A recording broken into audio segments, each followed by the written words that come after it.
New Relight opticals and computerised I clinic. हमारे यहाँ Sarojini hospital के आई स्पेशलिस्ट डॉक्टर अवेलेबल। अपनी आंखों का मुफ्त मुआयना करवाइए। जी हाँ, सन ग्लासेस 99 ऑनवर्ड। अस्सलाम वालेकुम नाजरीन, 7H न्यूज सच को रखे आपके आगे। ख्वाजा बिलाल ने यह कहा कि नारे तकबीर अल्लाह अकबर ये नारा एक सियासी प्लेटफॉर्म से ही क्यों किया जाता है। आइए सुनते हैं तफसीलात। भाई, नारे तकबीर अल्लाह अकबर एक सियासी प्लेटफॉर्म से लगाने का मतलब क्या है? आप किसको किसको जमा कर रहे हैं? नारे तकबीर क्या जिहाद पे निकले? नहीं, क्या करना क्या चाह रहे हैं? अल्लामा इकबाल का कभी एक कौल था, अल्लाह से करे दूर वो तालीम भी फितना है, अमलात वो जागीर भी फितना है, नाहक के लिए उठे तो वो शमशीर भी फितना है, शमशीर ही नहीं नारे तकबीर भी फितना है। ये बात को हमको समझने की जरूरत है। ये नाहक के नारे लगाने से कोई मतलब नहीं बनता। ये नाहक के नारे फितने के नारे कहे गए। अल्लामा इकबाल ने कभी इस बात को कहा था कि आपकी आमद और आपके भड़काऊ भाषण के बाद वो लोग मुस्तफाबाद के अंदर भारतीय जनता पार्टी को कामयाब करने में कामयाब रहे। आज जो मुद्दों पे बिहार चल रहा है, वो वोट चोरी का मुद्दा चल रहा है, SIR का मुद्दा चल रहा है, सीमांचल की पसमानदगी का मुद्दा चल रहा है, बिहार के अंदर खराब सड़कों का मुद्दा चल रहा है। इस बात को मैं चैलेंज से कहूंगा कि असदुद्दीन ओवैसी साहब की आमद के बाद ये बिहार का इलेक्शन कम्युनल इलेक्शन किया जाएगा। कि आप लोगों ने कभी असदुद्दीन ओवैसी साहब के साथ 20 साल नहीं गुजारे, मैं असदुद्दीन ओवैसी साहब के साथ 20 साल गुजारा। वो जानते हैं कि कहां पर कौन सी बात डिलीवर करने से किसको फायदा होता है और किसको नुकसान पहुंचाया जाता है। 15 मिनट वाला जो इशारा था इनका, जहां पे ये कहा जाता है मुसलमानों का सियासी मरकज दारुस्सलाम है, वहां के MLA बीजेपी के पहले उसको हरा लो, आपका फिगर बिहार में खत्म। क्योंकि बिहार के मुसलमान आपकी फितरत को समझ चुके हैं। हाँ, इलेक्शन से पहले जलसों में भारतीय जनता पार्टी को टारगेट करेंगे, पार्लियामेंट की तकरीर में भारतीय जनता पार्टी को टारगेट करेंगे, लेकिन इलेक्शन के कैंपेनिंग के दौरान नहीं करेंगे। मोहतरम हजरात, आज बिहार के इलेक्शंस बस अक्टूबर के सेकेंड वीक या फिर अक्टूबर की जो है लास्ट वीक में होने के जो है पूरे हत्ता मुमकिन इम्कानात है। मैं पिछले कई दिन से बिहार में था। बिहार में लोगों का मिजाज समझने की कोशिशें जारी थी।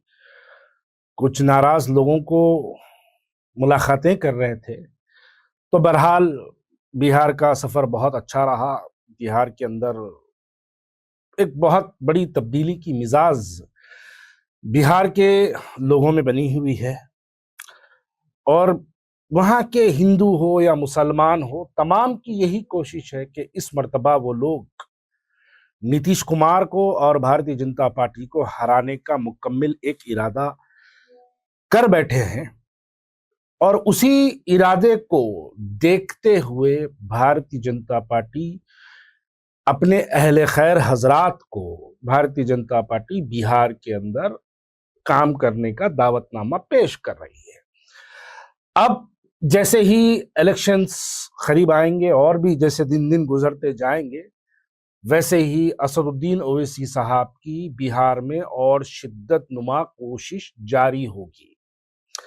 उनकी कोशिश का मतलब कतई ये नहीं रहेगा कि वो खुद कामयाब हो।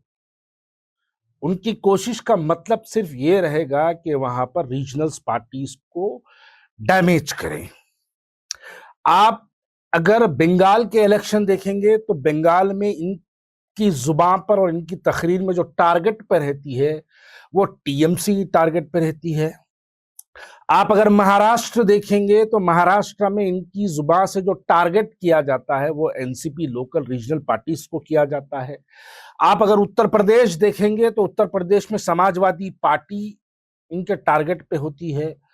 आप अगर दिल्ली देखेंगे तो दिल्ली के अंदर ये आम आदमी पार्टी को अपने टारगेट पर रखते हैं। और अब जब बिहार का इलेक्शन आया है तो ये RJD को टारगेट करते हैं। वो इसलिए करेंगे क्योंकि भारतीय जनता पार्टी का दावतनामा इनको हासिल है। ये इलेक्शन के दौरान भारतीय जनता पार्टी को टारगेट नहीं करेंगे। ये टीवी डिबेट्स में भारतीय जनता पार्टी को टारगेट करेंगे। इलेक्शन से पहले जलसों में भारतीय जनता पार्टी को टारगेट करेंगे, पार्लियामेंट की तकरीर में भारतीय जनता पार्टी को टारगेट करेंगे, लेकिन इलेक्शन के कैंपेनिंग के दौरान नहीं करेंगे।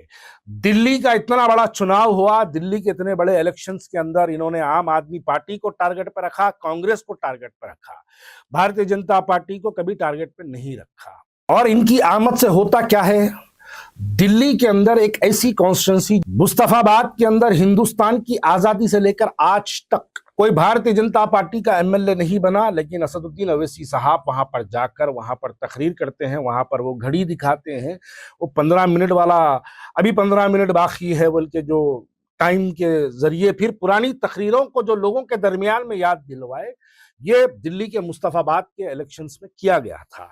उसके नतायज में हुआ यह है कि मुस्तफाबाद के अंदर जितने तमाम हिंदू भाई थे, जो सेकुलर जहन रखने वाले भाई थे, जो ये सोच के बैठे थे कि हम भारतीय जनता पार्टी को वोट नहीं देंगे, आपकी आमद और आपके भड़काऊ भाषण के बाद वो लोग मुस्तफाबाद के अंदर भारतीय जनता पार्टी को कामयाब करने में कामयाब रहे। असदुद्दीन ओवैसी साहब वो जानते हैं कि कहां पर कौन सी बात डिलीवर करने से किसको फायदा होता है और किसको नुकसान पहुंचाया जाता है। नादानी में यूं करना ये असदुद्दीन ओवैसी साहब की फितरत नहीं है। शायद मेरी वीडियो देखने वालों में से कोई ये नहीं जानता होगा, महाराष्ट्र के दौरे उनकी गाड़ी में बैठकर मैं साथ में किया जाता था, मैं उनके साथ उत्तर प्रदेश के दौरे करा, मैं उनके साथ महाराष्ट्र के दौरे करा। तो बहरहाल उनकी एक मिजाज जो है, उस मिजाज से मैं वाकिफ हूं कि असदुद्दीन ओवैसी साहब बहुत कैलकुलेटिव मैन है, और उसके बावजूद भी अगर वो मुस्तफाबाद की अगर किसी कॉन्स्टिट्यूंसी में ठहर के 15 मिनट वाली तकरीर को याद दिलाते हैं, तो उनका मकसद सिर्फ यही होता है कि वो भारतीय जनता पार्टी को वहां पर हिंदुओं को, हिंदू भाइयों को प्रवोक करना और उनको यूनाइटेड करने का काम किया जाता है। अब बिहार के इलेक्शन है, पूरे वहां के हिंदू मुसलमान मिलकर नीतीश कुमार को हराने का और तेजस्वी यादव को, इंडिया अलायंस को कामयाब कराने का पूरे हिंदू मुसलमानों का ये एक मंसूबा, एक इरादा है। लेकिन इस इरादे को देखते हुए भारतीय जनता पार्टी अब इस वक्त असदुद्दीन ओवैसी साहब को मैदान में कुदवाकर वो जो है अपने कामयाबी के रास्ते बनाएगी। वहां पर अब जितना चल रहा है कि डेवलपमेंट और अनडेवलप के ऊपर बातचीत चल रही है, लेकिन असदुद्दीन ओवैसी साहब की बिहार में एंट्री के बाद आप लोग इस बात को देख लेना, आज जो मुद्दों पे बिहार चल रहा है, वो वोट चोरी का मुद्दा चल रहा है, एसआईआर का मुद्दा चल रहा है, सीमांचल की पसमानदगी का मुद्दा चल रहा है, बिहार के अंदर खराब सड़कों का मुद्दा चल रहा है। लेकिन असदुद्दीन ओवैसी साहब के बिहार में दाखिले के बाद इस बात को मैं चैलेंज से कहूंगा कि असदुद्दीन ओवैसी साहब की आमद के बाद ये बिहार का इलेक्शन कम्युनल इलेक्शन किया जाएगा। वो तो बड़े एक्सपर्ट हैं इन चीजों के अंदर, ये करना जानते हैं, और भारतीय जनता पार्टी इनको ये बात कहती है। बस एक बात मैं यहां पर याद दिलाता चलूं, आप लोगों ने असदुद्दीन ओवैसी साहब की कई तकरीरें सुनी होंगी। जब अखिलेश यादव की और मुलायम सिंह यादव की सरकार जब वहां उत्तर प्रदेश में हुआ करती थी, तो असदुद्दीन ओवैसी साहब बार बार अपनी तकरीरों में कहते कि मेरे 71 पब्लिक मीटिंग्स और रैलीज उत्तर प्रदेश में कैंसिल किए गए हैं। इनको उत्तर प्रदेश में एंट्री इनकी बैन रखे थे। क्यों? क्योंकि हिंदू मुसलमानों के अंदर फिरका परस्ती फैलाई जाएगी। लेकिन जब से योगी आदित्यनाथ की सरकार आई है, तब से उत्तर प्रदेश के अंदर ना इनके जलसे कैंसिल किए जाते, बल्कि इनको हेलीकॉप्टर का परमिशन दिया जाता है। रोडों पर जब असदुद्दीन ओवैसी साहब चलते हैं तो जेड सिक्योरिटी प्रोवाइड की जाती है, इनको रोडों पे वार्म वेलकम किया जाता है कि आमद पर कभी रोक नहीं लगती। क्यों? क्योंकि उससे योगी आदित्यनाथ और भारतीय जनता पार्टी को फायदा पहुंचता है। महाराष्ट्र की सोलापुर एक ऐसी कॉन्स्टिट्यूंसी है जहां पर हिंदुस्तान की आजादी से लेकर आज तक भारतीय जनता पार्टी का एमएलए कभी कामयाब नहीं हुआ। लेकिन वो तकरीर आप तमाम को याद होगी, 15 मिनट वाला जो इशारा था इनका, वो इशारा पूरे हिंदू भाइयों को, क्योंकि मैं शोलापुर का इंचार्ज रहा, मैं जानता हूं कि वहां के हिंदू भाई, सेकुलर जहन रखने वाले हिंदू भाई है, वो असदुद्दीन ओवैसी की वो स्कूल के ग्राउंड में दी हुई तकरीर के बाद वहां के हिंदू जो नहीं चाहते थे कि भारतीय जनता पार्टी को वोट दे, वो भी जाकर अपने वोटों का इस्तेमाल भारतीय जनता पार्टी के हक में कर गए। इसी मतलब के अंदर आज फिर ये बिहार आ रहे हैं। उत्तर प्रदेश में आपने क्या किया? उत्तर प्रदेश के ऐसे कई कॉन्स्टिट्यूंसीज है जहां पर आपने मुसलमानों को हराया और भारतीय जनता पार्टी को कामयाब करे। मैं इस वीडियो के जरिए चैलेंज कर रहा हूं, आप बिहार आइए, सीमांचल आप आइए, आपका जो आमोर का एमएलए है, आपका जो बिहार का सदर भी है, वो आमूर हारेगा इंशाअल्लाह ताला। अगर वो कोचा दामन से भी लड़ेगा तो भी हारेगा। आपका कोचा दामन का एमएलए हारेगा, आपका बैसी का एमएलए हारेगा, आपका जोगियाट का एमएलए हारेगा। ये पूरे हारने वाले हैं। आपका एक एमएलए जीत पाएगा जो हाल हाल में आपकी पार्टी ज्वाइन किया है, वो जीत पाएगा।